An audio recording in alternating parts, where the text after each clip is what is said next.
Hi coaches, my name is Andrea Bruno and I'm here with Deo Moano, and we're going to talk a little bit about the core coaching competency bucket of inspire ideas into action. And this is a big one.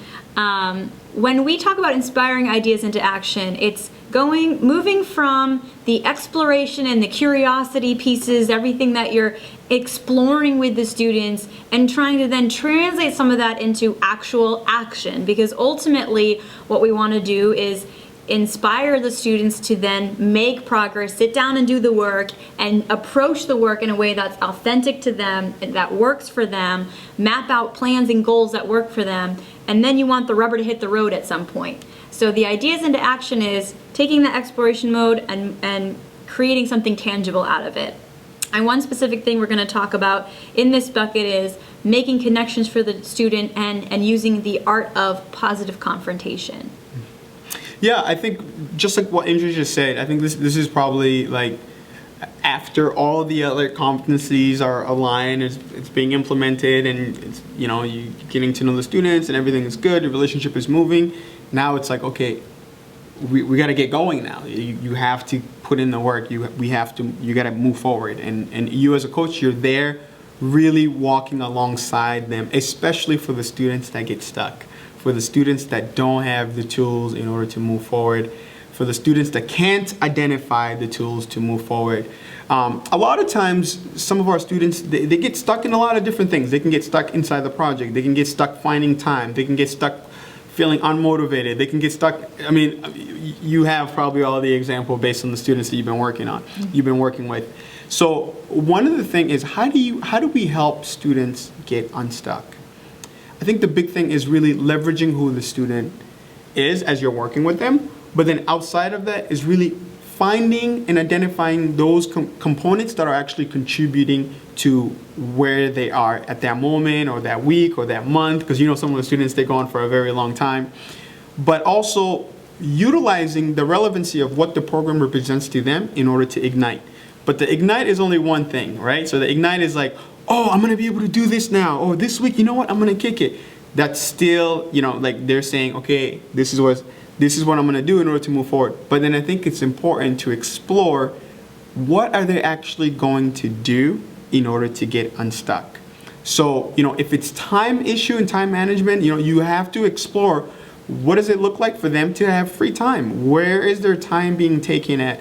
Do they have any flexibility to move and change certain things? Are they willing to sacrifice certain things? See, that's digging deeper, right? That's not just saying, oh, you know what? I got motivated by our conversation today. I'm going to move forward. And then you say, okay, we'll connect next week or we'll connect whenever.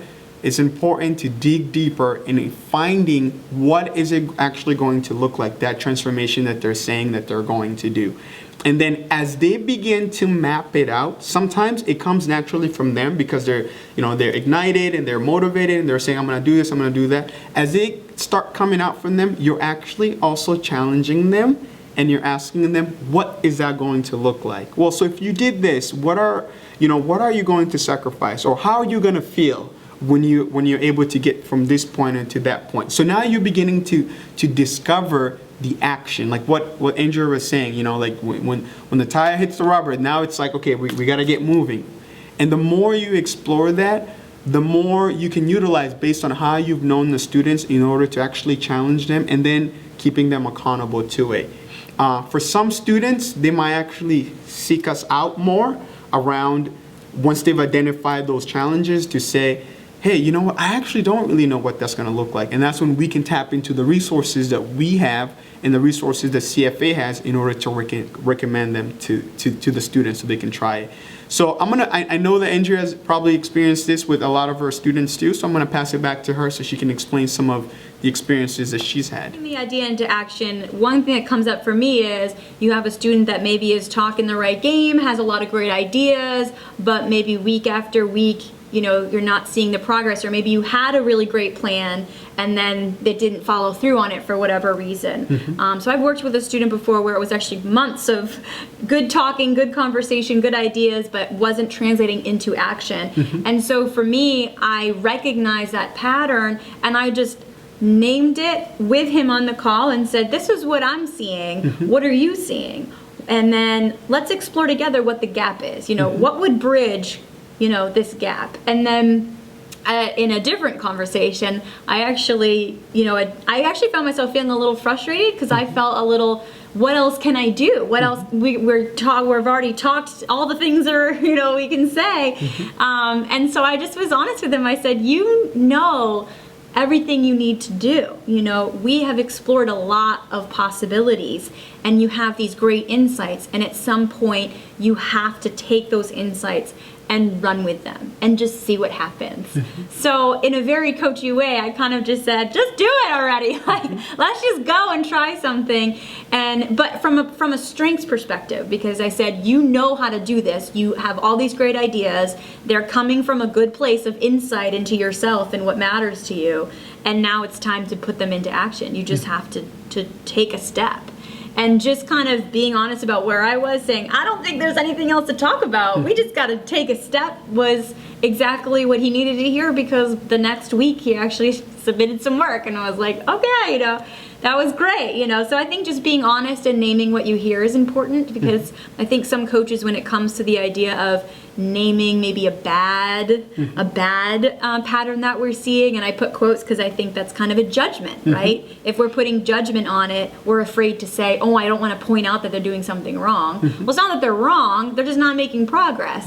And so it's just recognizing that from a helpful place, and an objective place, and going at what of the student's strengths and values in order to kind of figure out how to move around it.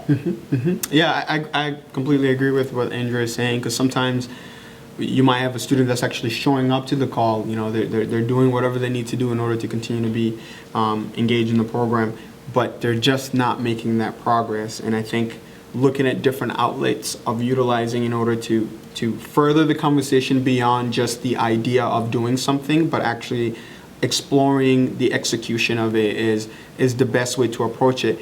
I would actually go even a little further. My analogy is almost like, when a little kid is saying, hey, can you come and play with me? And half of the time, because you're big and tall, and little kids are usually little, you have to kind of get to their level in order to see what they're telling you. And I think at that point, as a coach, that is the interaction that happens at that moment, because once they're saying, okay, this is what I'm going to do, then my analogy is like you kind of scoop down and say, okay, what is that actually going to look like?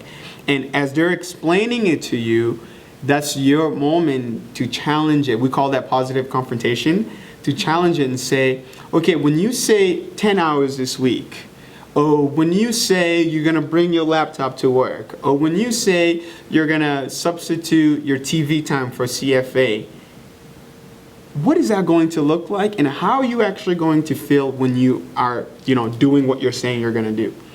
And based on their reflection to those set of questions, depending on how you ask them, that's, you can discover, okay, where's their mindset around this? And you can use that and reflect that back to them as you're hearing them, and you're saying, oh, well, it kind of sounds like this.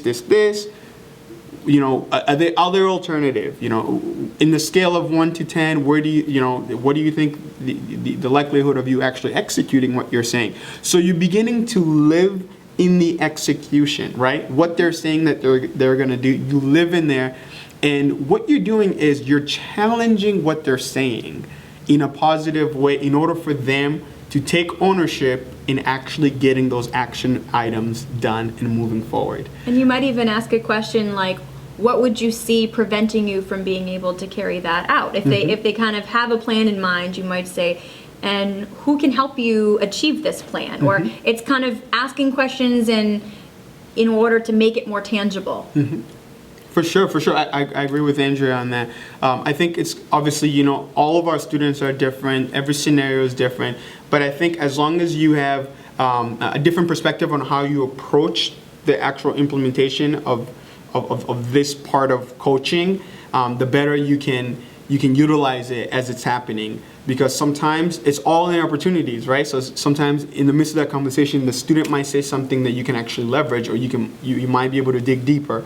But when it comes to the action piece, is very important for us to stay there with them and experience, the walk, like what they're saying that they're gonna do. And then from there, we can leverage the coaching homework. Because once they say, I'm gonna do this, I'm gonna do that, instead of looking at the next time you communicate, try to capture it. Say, okay, when you sit there and you're actually doing it, do you feel like, you might be able to send me an email or an email update, or you might, reflect on how I actually felt that you actually did what you're saying you were going to do. And then you let them reflect on it. If you feel that there's a little resentment, it might be for various reasons, but usually if the students are up to it, they're going to say, you know what, when I sit on that computer, I'm going to email you. Or they say, when I start working on that project, I'm going to let you know. So all those touch points, it makes the action items more tangible. And there's so many different ways of doing this. Like Andrea and I have been saying, it's all about the coaching mindset too. Don't become the teacher. Remember, you're still a coach.